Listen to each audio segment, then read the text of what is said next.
During the civil rights movement, churches were the meeting ground and sounding board for social and political action.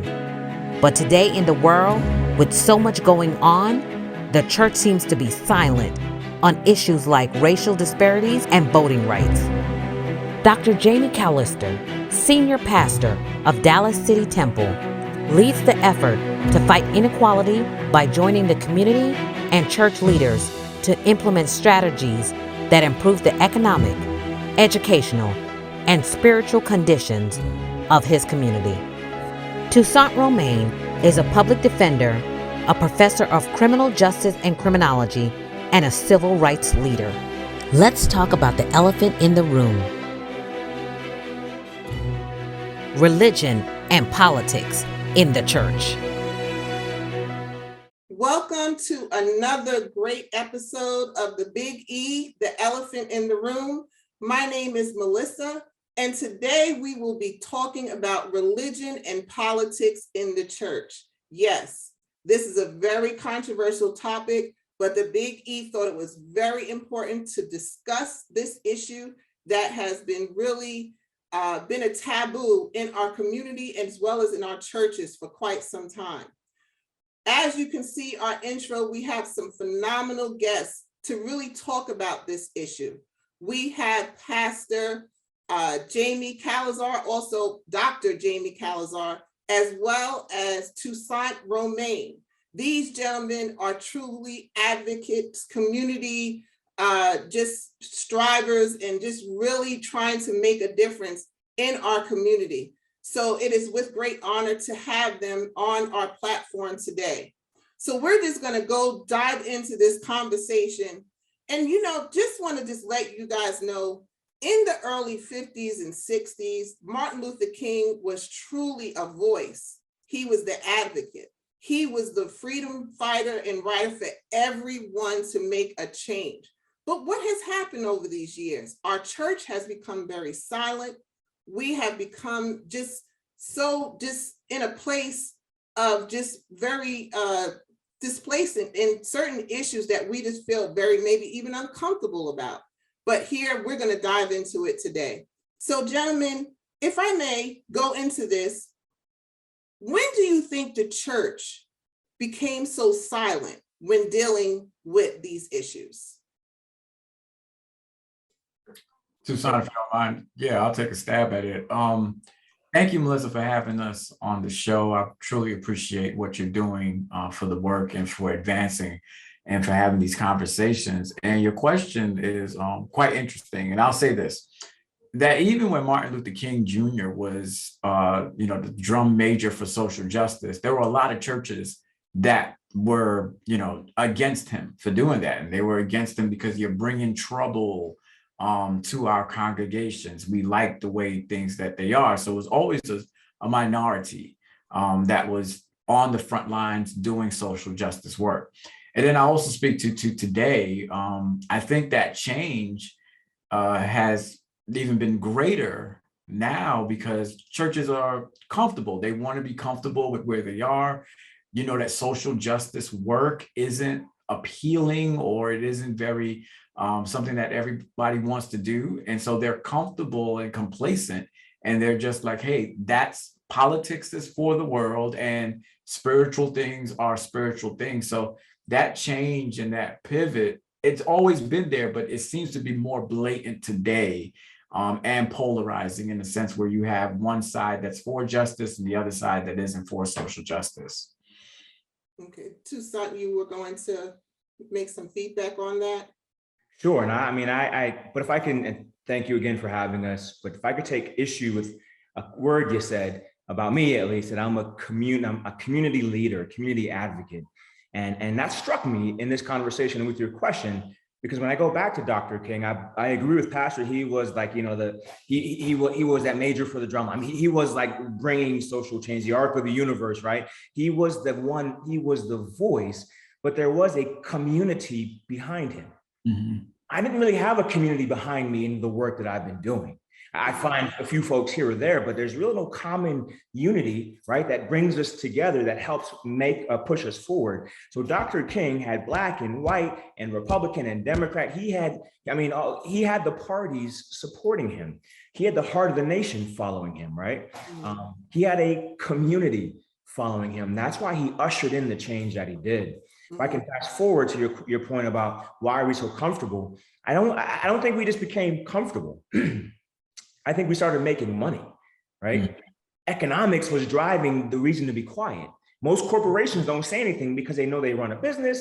They'll lose money if they say Black Lives Matter or Black or Blue Lives Matter, right? They're going to lose a side. And so what I believe churches have done is they've begun to make money and didn't want to offend anybody. I forget the year, but LBJ, President Lyndon B. Johnson, passed a law called the Johnson Amendment. I learned this in law school, that basically churches should not sponsor, endorse, or talk badly about a candidate, right?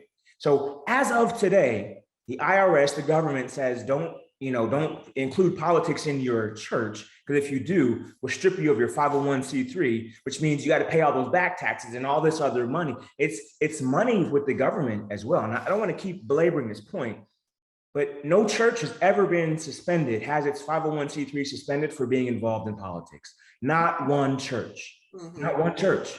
And if you look at the past 8 years or 16 years of our elections, who was supporting Trump in their church? Are their doors still open? Who supported Obama, right? And they're his or her church or others' church. And those facilities, those buildings are still open. So I don't think, again, that we've lost the church. I think what happened is the church has gotten fat off of the economics that it brings in and doesn't want to work with everybody else, right? Because that's how capitalism works. That's the real politics here.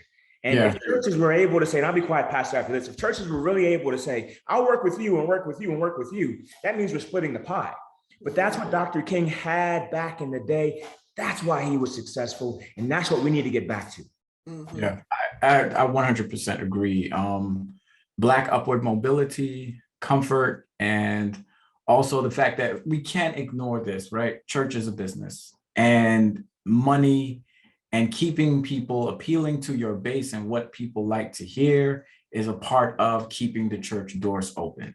And so if a pastor, like even right now, if I get up and preach about what is happening to the migrants in Texas, folks will be offended by that. And how do church people protest? With their pockets. They protest when they don't like what they're hearing with their pockets. They refuse to give until you move that pastor out and they get someone who is more aligned with their agenda rather than the agenda, or well, I would say this, more aligned with their agenda rather than aligned with God's agenda, which is standing up for the least of these. And that's what I was going to just go into. Do you really think that we can find a way to break this cycle? Or do you think we're still going to be in a place of, hush, hush, don't bother me, because I don't want to lose my church. I don't want to lose my congregation. Do you think that, we will ever be able to start making these changes and changing this cycle that we're currently in? Tasha, you mind if I jump in? Because I'll forget my thought if I don't. Go for it. And if we can even just consider what the church is today, right? If it's a business, if it's about making money, it's going to remain that way.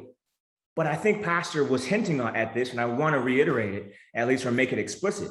We're not fighting against flesh and blood, right? Spiritually. It's against powers and principalities of the underworld. Systemic racism, not white people hating Toussaint because he's Black. Systemic racism, the thing that doesn't allow me to get above this Black upward mobility, the things that don't allow me to get into schools, or that I'm more incarcerated than others who are using drugs, right? So I think, look at the reality that we're fighting against a system all along the way, and that's what we really have to challenge. Quick story, and I'll be quiet. I was asked to speak at a YMCA morning breakfast in Charlotte. I was going to be the keynote speaker, sharing a stage with a very prominent, very, very prominent 10,000 membership church, I guess, pastor from up by the lake. And he and I were talking about things we would say to this 4,000 or 5,000, breakfast with all these business leaders who were Christians in Charlotte. And we were talking. He said, I'm afraid to talk about social justice because let's be honest, we're talking about politics, right, and race as it relates to the injustices, which in this case is, our systemic racism, systemic genderism, all these particular issues, right? This gentleman said, I'm afraid to talk boldly in front of this audience because I'll get some emails from my church members who will be upset with me. Self-preservation. What he did though was I was going to use another kind of word, Pastor, but I know we got to keep. All right, don't keep it rolling. But like I said to that point, I'm going to go in, right? And I called the shooting of a black male who was on his knees while praying with his manager in front of Burger King by cops who had no reason to shoot him. I called that an execution. Mm-hmm. That is an execution. Mm-hmm. And until we recognize, because if I were to ask any Christian on any pulpit, if we were overseas, right, and in that Middle East country where the Muslims are, and there was a Christian on his knees who got shot a couple of times, what would you call that? Mm-hmm. Mm-hmm. What's so different? It's That's terrorism that we're talking about. And it's not until we stand and face terror in its eye will we be able to take the next step. Terror, in this case, I'm quiet, Pastor. That pastor that I was talking about, he was worried about self-preservation, right? These folks are worried about how to keep their pockets full. I think that's another part of it. Until we have a generation and until the right person, that person hears what we're trying to say and takes their mantle and walks, we can have a community, right? Mm-hmm. I don't know. I'll be quiet. No, I won't. Last thing, Pastor. No, you are on point. Elevation of today's generation, right? The elevation of today's generation. If I can make them listen, that's from the philosopher Tupac Shakur. Like, let's get busy about doing that. People aren't gonna like you. They're not gonna like what we have to say because we have a PC culture. Because it's tied to economics, right? It's tied to capitalism. Mm-hmm. That's right. That's that systemic thing, that power principality. Ooh, we make some moves. Go ahead, Pastor. I'm sorry. I'm quiet. No, man, you preaching, and I'm listening. I'm loving it. And I'll piggyback and say this.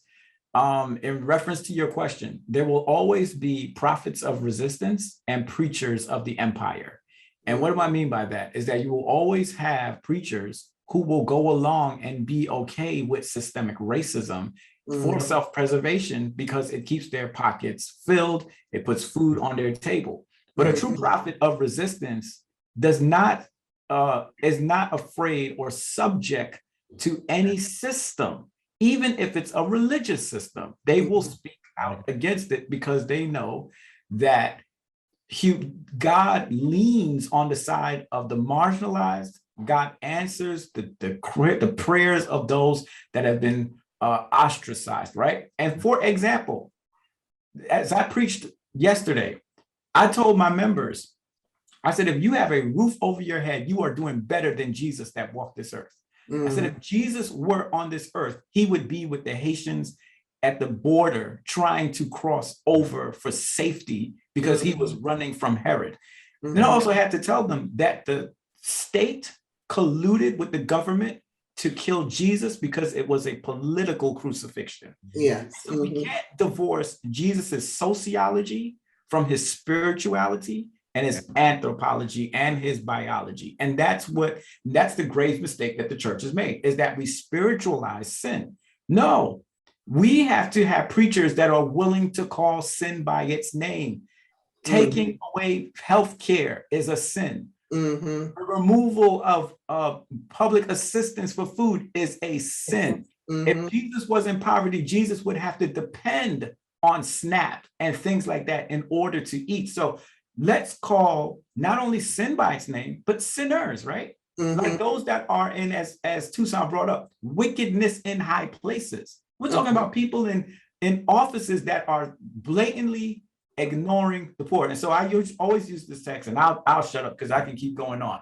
No, keep going. Yeah. Hold on, before you keep going though, what's that first thing you said? Something of a prophet and something. I mean, put that in the chat or something, man. I need to like. That's good, my dude. Say it again. Say it again. There will always be prophets of resistance and preachers of the empire. But this is what bothers me about our church. and about churches. When we talk about last day events in Matthew 24, we talk about wars and rumors of wars and pestilences, all these things, right? Jesus starts off talking about that. But then in the latter part of that same chapter, he says this. He says, naked, you ain't clothed me. Hungry, you did not feed me. I was sick and you didn't visit me. And then he says this. He says, depart from me, I know thee not. Enter into the lake of fire. Let's bring that text into 2021. Naked and you cut welfare. I was hungry and you try to remove SNAP provisional acceptance for me. I was thirsty and you gave me brown water to drink in Flint, Michigan. I was in prison and instead of releasing me, you built more prisons to lock up more people like me. Jesus, when did we do these things? When he said, much you have done this to the least of these, you have done it to me. Depart from me, I know thee not. Jesus was a prophet of resistance. That was his mission. He was not in big, elaborate tabernacles and collecting money. No, he was out there in the streets, calling out the Roman government for their oppressive regime and coming to the, and that's why he was murdered the way he was. And you know, it's I sit here and I say to a lot of individuals, and sometimes they look at me like, Melissa, this will never happen, but I know it's not going to happen. And what's your viewpoint on this? Okay, you have a lot of these shootings, a lot of these things that are taking place.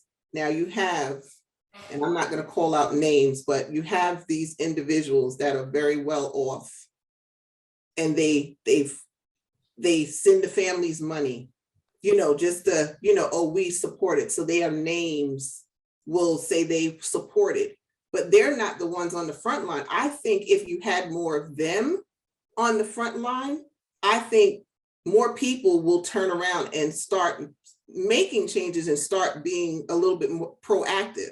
But I think a lot of times we're just so that, you know, when you get to a certain level, they don't want to get involved. They just say, well, we gave, so-and-so gave money, they gave them this amount, or they flew them to their funeral, or they took care of, you know, the family for, you know, they paid their college tuition, or they took care of the family. Why does it have to be at that level? Why can't we just, because my thing is, before they got to that level, they were in the same, you know, you had ones that, oh, I lived in the streets, or I lived in a car, or I lived, you know, in the bottom, or I lived in the projects. So why can't you go back to the bottom or to the streets or to where you originally started and be out in the streets with everybody else? Yeah, if you don't mind, Toussaint, I'd love to tackle that. This is where Toussaint and I work together. Churches have become too comfortable with just charitable acts. We need to engage in justice, which means changing policy and reversing some of the systematic racism and breaking that down. For example, there was a young man when I was in Kentucky last week and I was preaching for a friend who was shot. A young man was shot at the bus stop. So we want to first thing say, oh, black on black crime, violence. But let's talk about the violence of the fact that he has to take a bus to go to wherever he needs to in order to get what he needs. So let's talk. They remove the jobs from our community. They remove all of the amenities that we need in our community for survival, but we have to drive outside our community, catch a bus outside our community in order to work, to make money, and to do these things. And while we invest in a different zip code, we die in this zip code. How do we change that? By engaging in public policy discussions and using the power that we have. I'm gonna say this. There ain't no time during the week I can get over 100 Black folk to sit down in a building from all different socioeconomic statuses in one room and listening to one voice, and we never talk about the upliftment of our people. We never talk about how to use the power of our vote to change our community. We never talk about how to do group economics for our people. But when we get to church, all we want to hear is pie in the sky theology, that it's going to get better one day. But I find it amazing that the most powerful entity that is still around, is still the one only Black-owned, probably one Black-owned institution that funnels millions of dollars. But yet still, we never talk about the upliftment of our people and how to do the work of God for the least of these.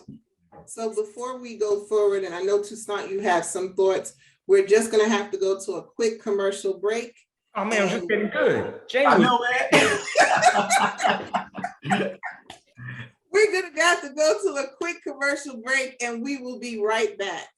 We know that God has called you to a mission, but sometimes you need a little help getting there. At the Center for Clergy and Church Support, we strive to encourage, empower, and equip ministries and nonprofit organizations to do all that God has called them to do. We handle basic legal issues, conduct administrative and financial audits, and strengthen organizations in community engagement and capacity building. Let us help your ministry or nonprofit in advancing the kingdom of God. Visit clergycenter.org for more information. Thank you again for tuning in and being part of the Big E, the elephant in the room.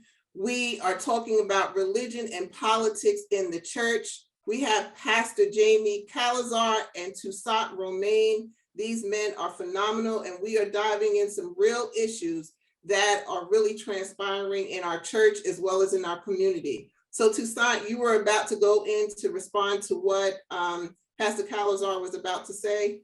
Yeah, sure. I agree with Pastor, and I also agree with you too, Melissa, because although we're asking a question, it was more in a direct way. I think you were answering the issue, but if I could take if I could take this in a way that's a little different. Michael Jackson had this song, "Who They Don't Care About Us," and there's a line in the songs. I heard it like yesterday or today. If Martin Luther were living, he wouldn't let us live like this. He wouldn't like this living. No, right? Mm-hmm. I think that's true. Because Dr. King would have understood the way we are is not healthy for the nation, because he began to become a human rights advocate down the road. I then want to quote his particular sermon of Jericho Road, where summarizing this, the Good Samaritan is walking down this person's walking down the road, gets ambushed and beat up. Then the Good Samaritan comes and picks him up, takes him to an inn. And Dr. King talks about Jesus's parable, and that we're always quick to get in and help someone, this charitable act you were talking about, Pastor. But this road was dangerous because of its design, right? It was in the dark. It could be lurky. I mean, you couldn't see around. It's like a dark alley in New York City. Y'all know what that looks like. Mm-hmm. And so that's this Jericho Road. And Dr. King basically said, listen, we're always quick to talk about the Good Samaritan, but that's not what needs to be fixed, because we're only putting Band-Aids on that. Mm-hmm. We need to repair the Jericho Road. Mm-hmm. And that's the system that we're talking about. That's the systemic issue here. So to the pastor's answer, I completely agree. It's the system of ills and injustices that we're dealing with. It's poverty and desperation, in my opinion, and in the head DA's prosecutor in Mecklenburg perspective as well. Murders and robberies occur out of poverty and desperation, or a degree of frustration caused by that. There's personal accountability. But when you drive down these places and these roads and you see how folks are living, right, you can understand why the tensions are high. And again, there's more to this. Long story short, I think there's a Jericho Road that we need to get back to repairing. And it's not until we recognize we're seeing Keith Lamont Scott, Eric Gardner, Sandra Bland, we're seeing these one-on-one shootings, and people are jumping behind those shootings, or those folks, those families, to your question, Melissa. They're giving them money or support or holding their brand up to say, I was here, right? But that's just tip of the iceberg. Mm-hmm. What about the others who are being arrested for drugs, for marijuana, for small controlled substances? And because we have a war on drugs, those people are sent to prison.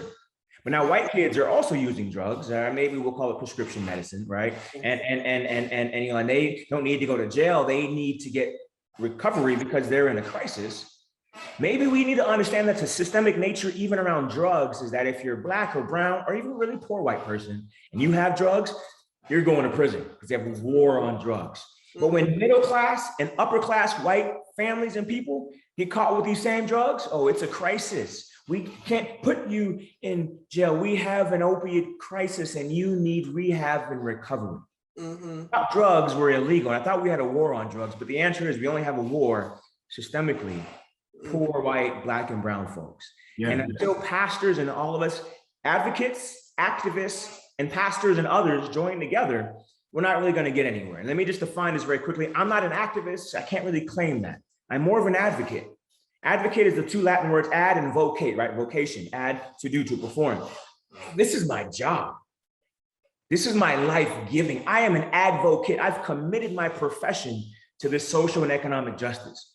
Activists, I love them. They'll get out there. They'll be the ones walking around, holding their stick. But then once they're done, they got to go back home or go back to work. I have the benefit of being out here and getting paid for this, right? And pastor, who has the spiritual part of this, kind of going somewhere with this. What if pastor, as the spiritual leader and advocate, are able to join up to have common language, right? And then to arm their soldiers, the activists who can get out there and spread that message. Yeah. What if God could really team up with us as the church to really combine the message? And then what if we as individual churches, because we are the temple, it's not some four walls. What if we as individual churches and temples went out together, marched one by one and sang that old Negro song, right? What if we could do this on a system level? There's both the problem and the solution in my answer. So before you answer, Pastor Jamie Calazar, I think a lot of our issues also are, we're actually segregated even in our churches. So how can we even come together if we have so much segregation within our church? So that's another piece of the puzzle. We have to start first at home in the churches to get rid of that segregation that we have within before we go out. Because if we're going to set the example, we got to be right inside before we go outside. Yeah, I agree. And I've come to the place where I've just accepted that it is what it is, that the Adventist Church is a microcosm of America, and that you're always I'm sorry. I didn't, the way you said it, it was just like, wow, okay, great.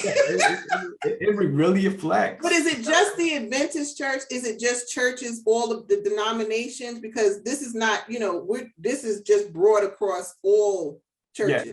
I think it's broad across all churches, but what's unique about the Adventist churches, we borrowed a lot from the Methodists. We didn't borrow everything. So what you saw what the Methodists did, the AMEs broke completely away from the Methodist umbrella. They took the name, but they have their own system. They have their own money. And yes, they keep breaking apart, but they said, look, we need to divorce ourselves from the Methodists because we need a theology that speaks to the African-American experience. The Adventist Church, we had the regional conference, the Black conferences, but this is the part that I think that they did wrong.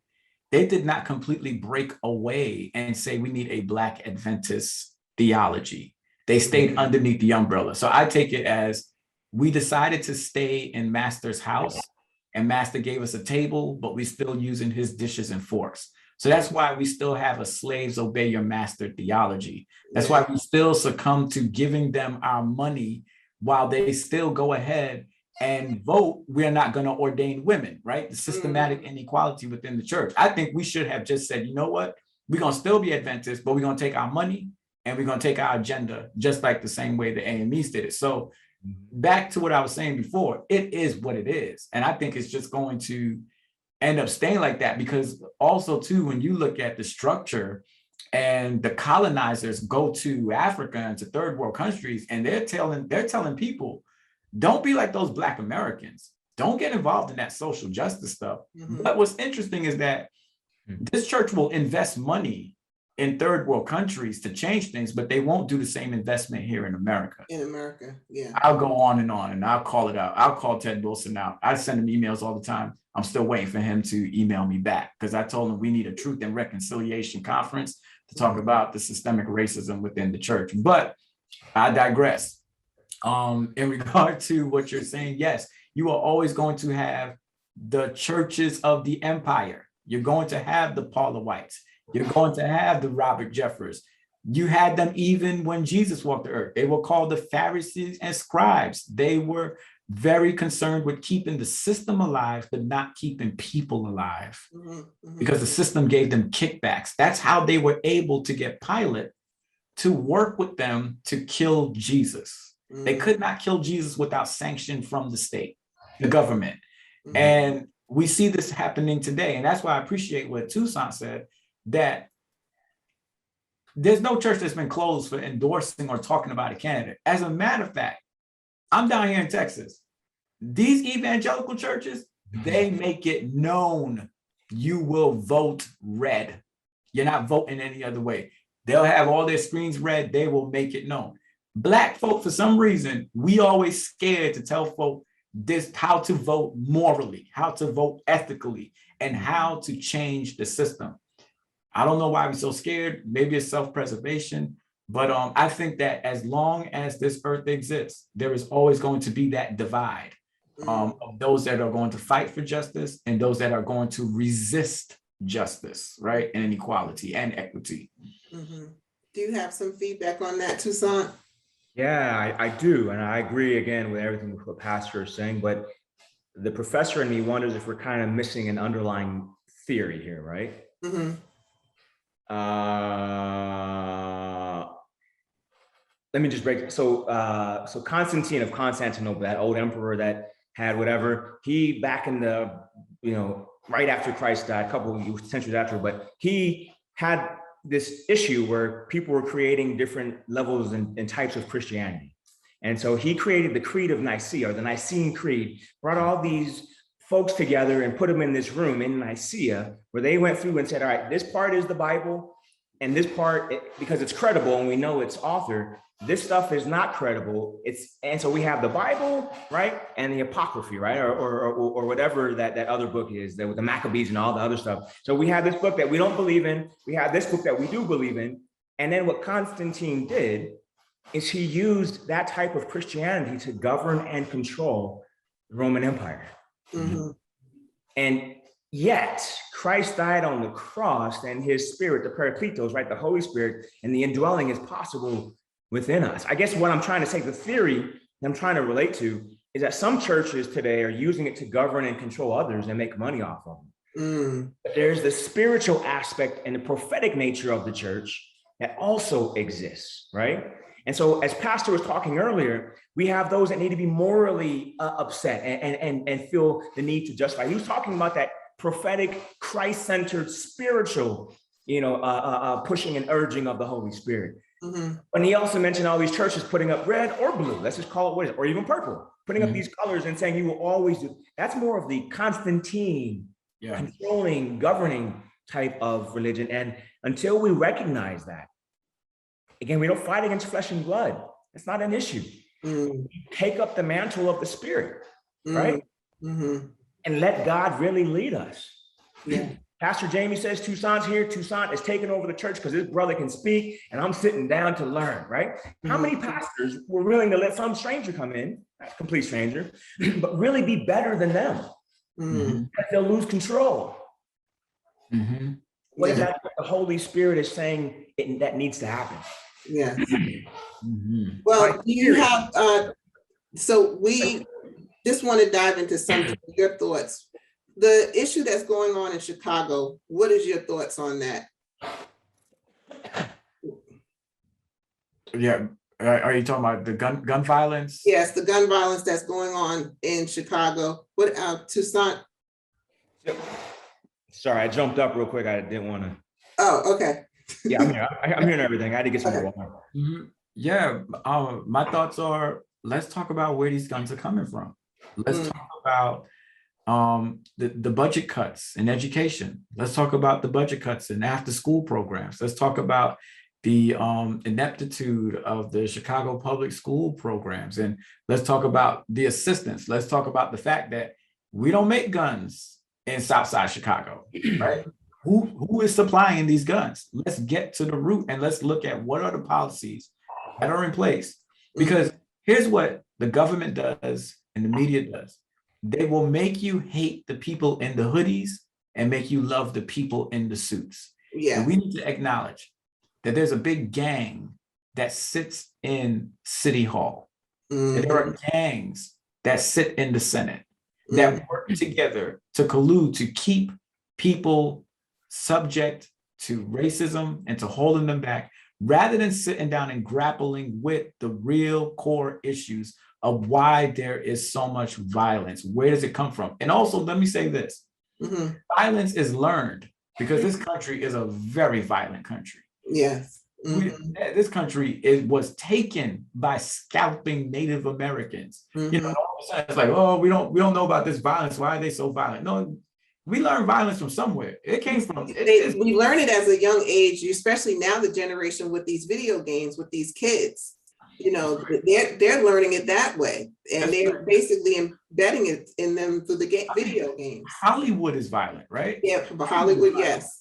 But just going back to, let's talk about where the guns are coming from. Let's talk about who's supplying these guns. Let's talk about the programs. Let's look at when it started shifting. When did it start becoming violent? Let's talk about Ronald Reagan and Reaganomics, and talk about outsourcing jobs and cutting federally funded programs and jobs. And let's talk about HUD and how that is you know, systemic racism in itself, and how public housing became what it is. Let's deal with those issues rather than pointing the finger. Yes, the violence is bad. We don't advocate for it, but let's get to the core problem of what the issues are, and then we can talk about progress moving forward. And your thoughts on that, Toussaint, when I was talking about the issues in Chicago? Yeah, so I 100% agree with Pastor. But to have a thorough point here and maybe have another side, because I think it's important for our listeners, for your listeners to hear all this. There's also a degree of personal accountability that has to be in play. As a former public defender for 10 years, I represented murderers, drug dealers, armed robbers, habitual felons. And yes, you know, there was a system that was created that was set up for them to fail. They still at the end made that fatal decision, right? And I've seen these photos, I've looked at the photos of these murdered folks with my clients, and the remorse and I didn't realize what my life was building up to and what I allowed to happen. I mean, there's just, it floods them. And I think if not just saying, go fix yourself, pull yourself up by your bootstraps, the dads need to be home. But if our young people could go and just sit at the feet of those men and women in prison and just hear their stories and their regrets, I think that will ultimately help us end some of these murders, right? I do agree that it's ultimately economics, as Pastor was sharing, and yet I'm just really stuck on this notion that Superman ain't coming. Yeah. Yeah, and I agree, Toussaint, that I think that's part of the discussion for the remedy of the violence in Chicago, and the part of personal responsibility. Like, how do we find the avenues, to create the avenues, to invest in the youth, to have those opportunities to sit down and to find ways for personal responsibility, to put jobs in their hands, and to let them understand and grapple with what they're fighting for, and let them know, like, this street that you're fighting for, it don't even belong to you, right? It's not yours. You don't own this block.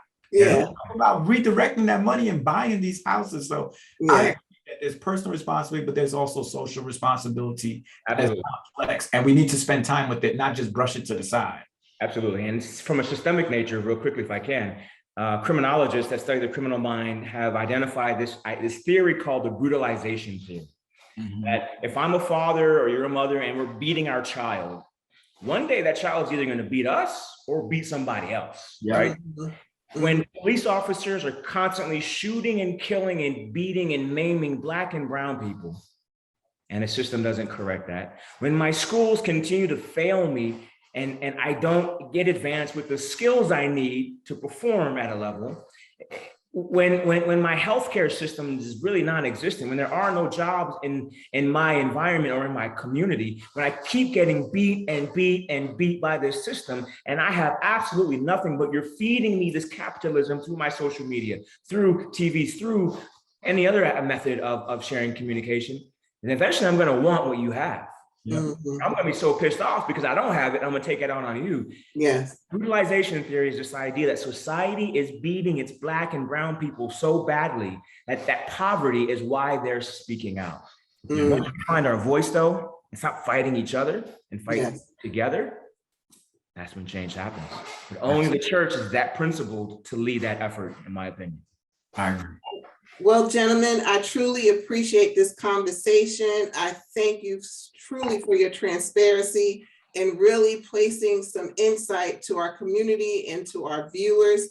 Hopefully we can start a change movement. Hopefully we can be able to start. It takes one, just takes one. So hopefully we can be the change agents in this process. So thank you again for watching The Big E, the elephant in the room, where we speak about the unspeakable.